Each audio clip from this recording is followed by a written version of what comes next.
What if a man's behavior in bed could reveal more about his true feelings than any declaration of love, any promise, any "I love you"? Carl Jung, the great explorer of the soul, believed exactly that. He was convinced true love does not speak only in words. It reveals itself unconsciously through gestures, touches, through the way two people are with each other in their vulnerability. In intimacy, the truth shows itself, the one that cannot wear a mask. Sometimes the way a man holds you tells you more than anything he will ever say. The way he pulls you close, the way he breathes, the way he grows quiet when your bodies meet. In these moments lies a language older than words, a language of the unconscious.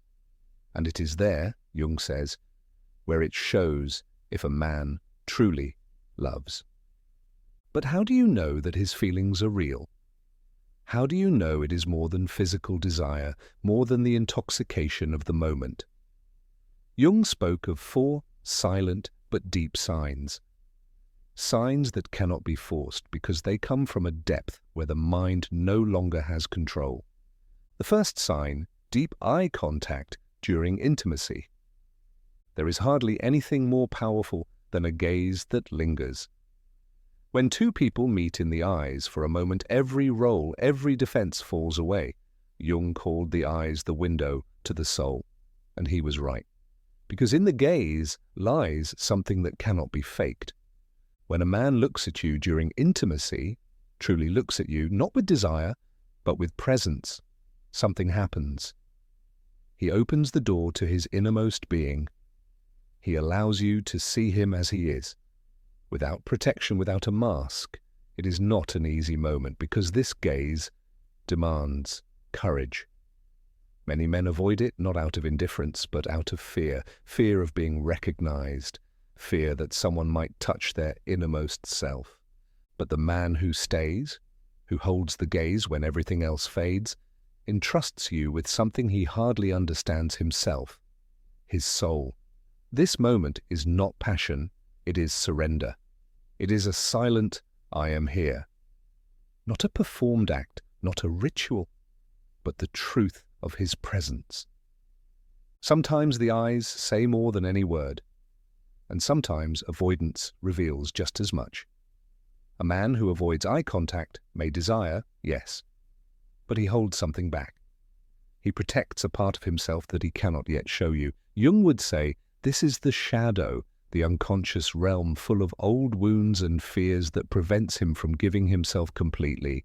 But when he looks at you and that gaze stays, then for a moment you do not only see the man, you see the human being behind him. And that is true closeness. The second sign, he places your pleasure above his own. In Jung's psychology, true intimacy is more than physical contact.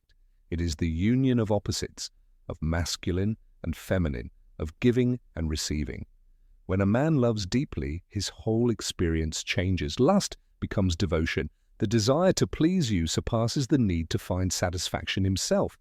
This is not a game, not a sacrifice. It is an unconscious gesture that says, your happiness is my happiness, your breath, my breath, your joy, my joy.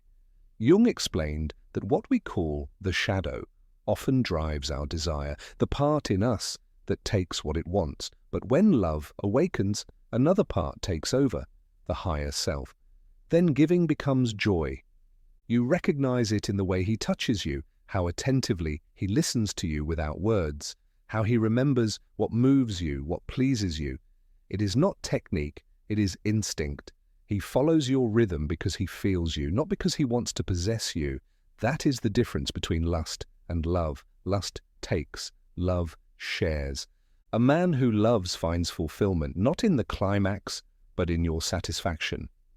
It is as if he is saying, I do not want to conquer you, I want to understand you. That is the anima principle in its purest form, the inner femininity of the man that seeks connection, closeness, and merging. And maybe you notice it in small moments, when he stays with you after lovemaking, when he looks at you and asks, was that good for you?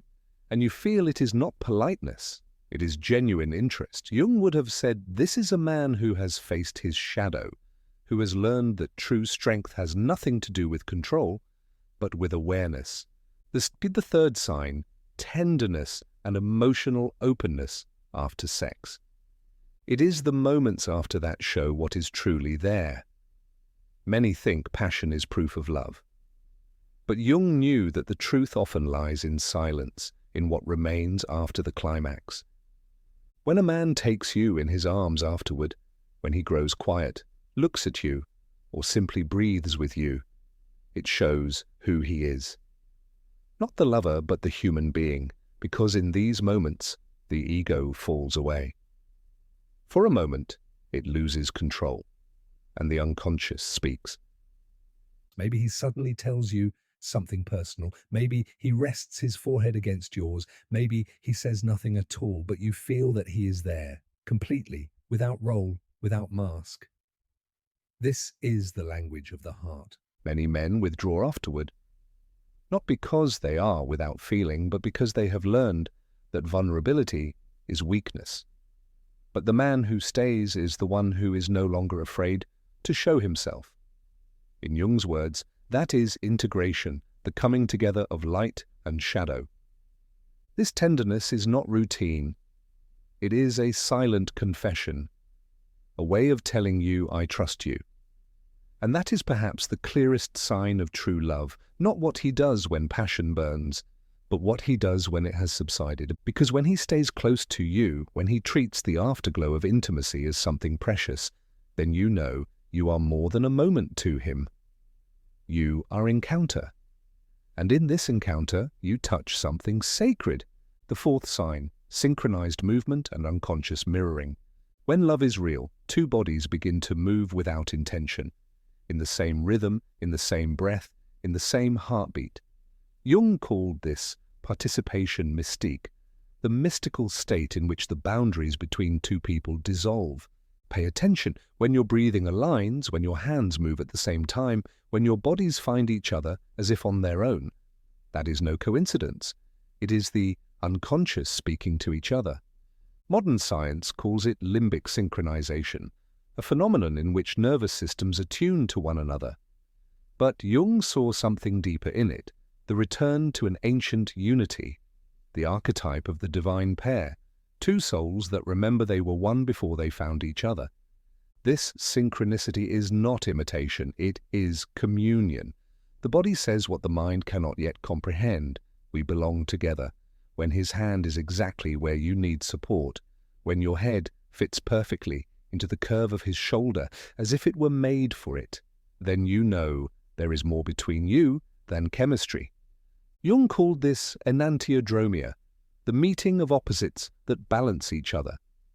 And perhaps that is the deepest truth of love, that two people who seem different can understand each other completely on an invisible level. In these moments, when his movement mirrors yours, when your breathing becomes one, the world disappears. Only you remain, two bodies, two souls, one energy.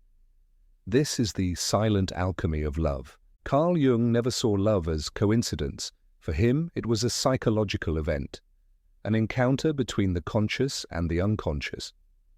Every man carries within himself an inner image of the feminine, the anima. And when he meets a woman who corresponds to this inner image, it feels like destiny, like coming home. That is why deep love feels so familiar, because it is not new, it is recognition. Something in him recognizes something in you that exists beyond time. Yet true love only begins when this projection ends, when he no longer sees you as he imagines you, but as you truly are. Then physical attraction transforms into spiritual connection, then intimacy becomes alchemy, and the body becomes the instrument of the unconscious, saying, I see you, I recognize you, I belong to you. The four signs, the gaze, the giving, the tenderness, and the synchronicity, are not techniques, not habits. They are the language of the soul, and they do not lie. When a man shows them, it is not because he learned them, but because his love led him there. because his heart speaks where words are not enough. And in the end there remains one truth that Jung always emphasized: the body never lies about love. So if you want to know what a man truly feels, listen to what his soul does when the mind is silent. For sometimes a silent look, a gentle touch, a shared breath says more than 1,000 words. And in this silence, that is where love truly begins.